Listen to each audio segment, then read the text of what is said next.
Halo guys, balik lagi bareng aku, Reta Pramesti. Di video kali ini, aku mau sharing-sharing seputar edukasi. Nah, ini tuh berhubungan sama karir aku nih. Alhamdulillah, jadi aku tuh kemarin baru aja lolos di CPNS 2023 di Kementerian Kemendikbud ya, Kementerian Pendidikan dan Kebudayaan. Alhamdulillahirrahmanirrahim. Dan di video kali ini aku bakal sharing tuntas mengenai bagaimana sih strategi aku lolos di CPNS 2023. Dan ini juga masih relevan jika kamu terapkan di CPNS 2024. Karena kan CPNS 2024 ini tuh terbilang jumlahnya itu atau formasinya itu sangat terbuka lebar ya, khususnya untuk di pusat dan daerah. Jadi memang harus dimaksimalkan. So langsung aja kita simak videonya sampai akhir. Dan aku juga mau ngingetin buat teman-teman yang belum subscribe channel ini, jangan lupa subscribe. Dan jangan lupa juga tinggalin like serta komentar di video ini biar bisa ke-up ya videonya dan makin banyak orang tahu dan bisa lolos CPNS. So, let's get started. Guys, jadi tahun kemarin 2023 ya, aku tuh sempat ikut seleksi CPNS. Itu sekitarnya akhir tahun lah ya, dari Oktober sampai Desember. Dan pengumuman pasca sanggahnya itu baru kemarin banget gitu ya di Februari. Dan alhamdulillah memang aku dinyatakan untuk lolos. Jadi tidak ada yang menyanggah juga. Jadi tidak ada masalah juga ya. Karena beberapa memang ada yang memang awalnya sudah lulus tapi ternyata ada yang menyanggah sehingga akhirnya tidak lulus. Jadi memang dinyatakan benar-benar diterima nyata ketika masa sanggah itu ada, oke? Aku mendaftar CPNS Kemendikbud untuk formasi asisten ahli dosen di Universitas Pajajaran di jurusan D4 Akuntansi Perpajakan. Jadi jurusannya itu D4 Akuntansi Perpajakan. In background aku tuh S1-nya di Unpad juga, tapi untuk yang S1 jadi S1 akuntansi dan S2 juga akuntansi tapi bukan di Unpad, tapi di UI ya, Universitas Indonesia. Nah, terus aku mencoba untuk daftar lewat CPNS ini di tahun 2023 dan ini adalah percobaan pertama kali. Dan alhamdulillah rezekinya gitu ya guys ya, alhamdulillah langsung diterima. Pada video kali ini aku mau sharing apa aja sih strategi aku lulus di CPNS 2023 ya. Yang pertama itu sebelum aku daftar, aku tuh bener-bener kepoin si BKN. BKN itu adalah penyelenggara resminya gitu ya, Badan Kepegawaian untuk CPNS sendiri ya. Jadi itu bisa cek aja di web resminya di sscsn.go.id ya. Nah, di situ bisa dicek nih kayak formasinya itu tuh terbuka buat mana aja gitu ya dari kualifikasi pendidikan kamu. Misalnya dari jenjang SMA atau SMK atau S1, S2 bahkan S3 ya.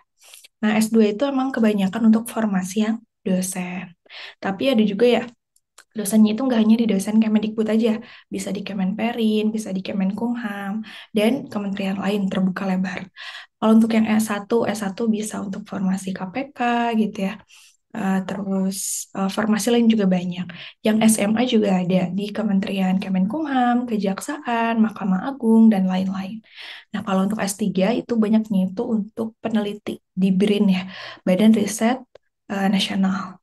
Nah, jadi teman-teman nanti bisa kepoin dulu kira-kira formasi apa yang ingin dituju. Jangan sampai udah persiapan matang, tapi nanti tuh nggak tahu tujuannya itu kemana. Karena skor dari masing-masing kementerian itu minimalnya itu beda-beda gitu ya.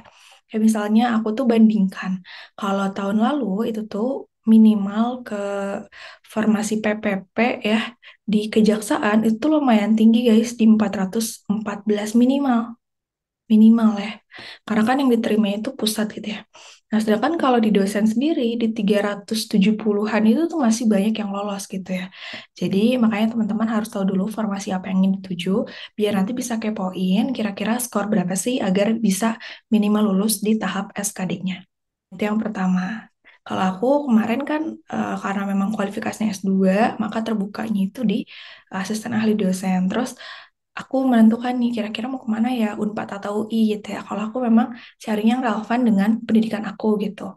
Nah, ternyata aku ke Unpad aja, karena memang aku domisilinya juga di sekitaran Bandung gitu ya. Kalau Unpad kan di Sumedang, jadi memang dekat ya. Jadi nanti pertimbangkan juga nih, ormas kalian tuh penempatannya di mana. Apakah memang terbuka juga bisa ditempatkan di seluruh Indonesia apa gimana? Dan udah siap belum kalau misalnya ditempatkan jauh dari rumah ya?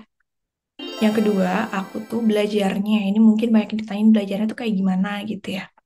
Nah, aku tuh jujur belajarnya tuh otodidak teman-teman. Jadi lewat buku dan juga lewat media sosial. Dan aku juga kan kebetulan suka bahas soal CPNS, UTBK. Jadi udah terbiasa dengan soal-soal CPNS khususnya di SKD. Sering nonton YouTube-YouTube dari para suhu-suhu CPNS ya teman-teman ya. Kayak Kakak Viracun, Kak Fandi Ape, terus lain-lain ya. Teman-teman bisa sesuaikan aja kira-kira gaya belajar mana nih yang paling teman-teman sukai ya.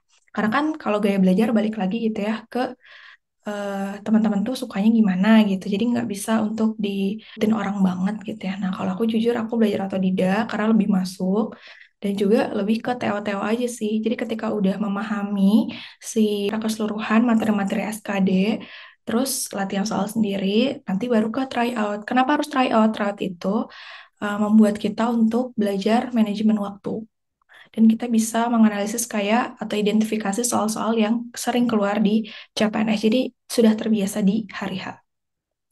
Nah, kemarin tuh aku cara belajarnya adalah aku belajar dari kisi-kisi dari BKN. Jadi aku pelajari dulu semuanya. Jadi aku tulis dulu materinya di buku, guys. Jadi aku punya buku. Nah, walaupun ini udah jelek ya. Ini aku pakai buku ini. Ini full. Ini pembahasan materi-materi serta ya pokoknya yang penting-penting lah aku pelajari ketika belajar SKD. Jadi saran aku kayak teman-teman punya buku khusus biar nanti kayak ketahuan kalian tuh belajar apa aja. Terus kayak materi-materi yang belum dipahaminya apa aja. Dan kalian juga bisa kayak nulis setiap progres kalian tryoutnya itu berapa nilainya. Buku yang aku rekomendasikan ini ada dua ya. Nanti aku bakal simpan linknya di deskripsi ya kalau misalnya mau beli samaan. Aku tuh pakai buku yang modul resmi dan juga Alpha S2 ini aja. Tapi aku benar-benar selesaikan soal-soalnya dan juga materinya. Kalau dari buku Alpais, aku sukanya adalah materinya itu lengkap dan juga soal-soalnya juga sudah terupdate banget gitu ya. Jadi ini memang recommended buat dipelajari. Kalau untuk yang modul resmi, aku sukanya itu memang materinya yang lengkap. Kalau soal-soalnya ada yang belum update, tapi ya masih cukup sesuai gitu ya. Jadi buat teman-teman nanti bisa disesuaikan nih mau beli buku apa. Kalau misalnya nggak beli juga nggak apa-apa sih. Banyak juga kok di internet gitu ya, kayak materi-materi yang bertebaran gitu. Kalau aku prefernya memang beli buku dan juga beli platform tryout gitu ya. Kalau platform tryout yang aku beli itu di sini. Oke. Nah, nanti teman-teman bisa juga nih mengevaluasi kira-kira mau pakai yang mana ya. Kalau mau otodidak dari YouTube juga nggak apa-apa sih. Aku juga misalnya suka bahas soal-soal CPNS di TikTok gitu. Nanti teman-teman bisa cek juga ya. Di playlist CPNS aku sering bahas soal CPNS. Gambaran nilai aku pas tryout. Jadi memang terlihat ya dari 370 naik ke 400-an, bahkan terakhir tuh 460. Tapi in reality, aku tuh cuma dapat 413-an guys.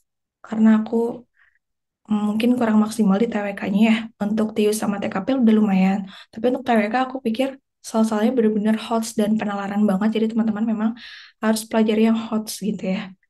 Nah, mungkin juga kurang fokus dan lain-lain. Tapi nggak apa-apa, karena nilai segitu tuh ya masih bisa lolos gitu ya ke tahap selanjutnya.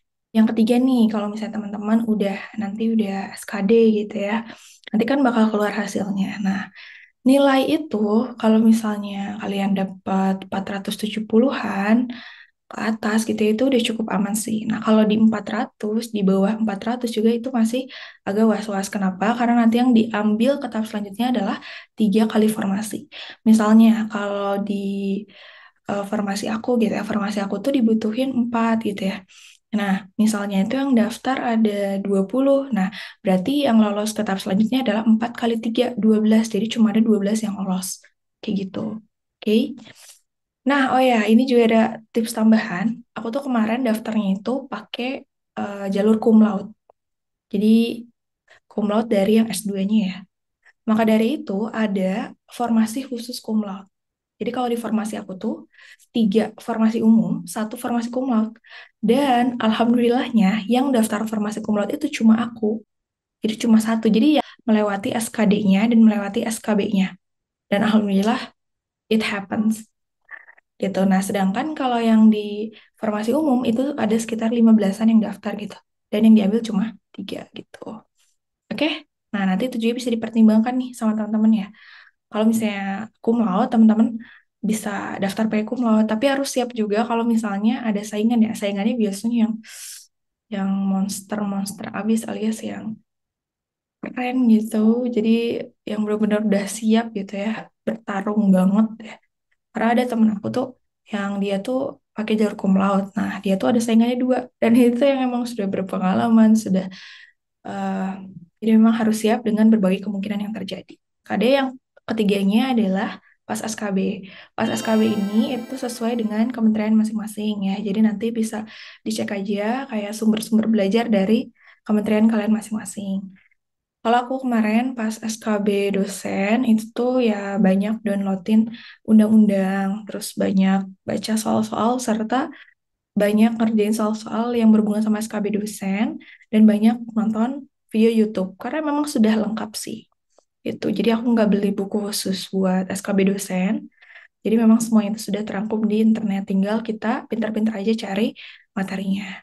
Mungkin di video selanjutnya aku bakal banyak bahas tentang strategi ngerjain soal ya, khususnya di SKD dan SKB.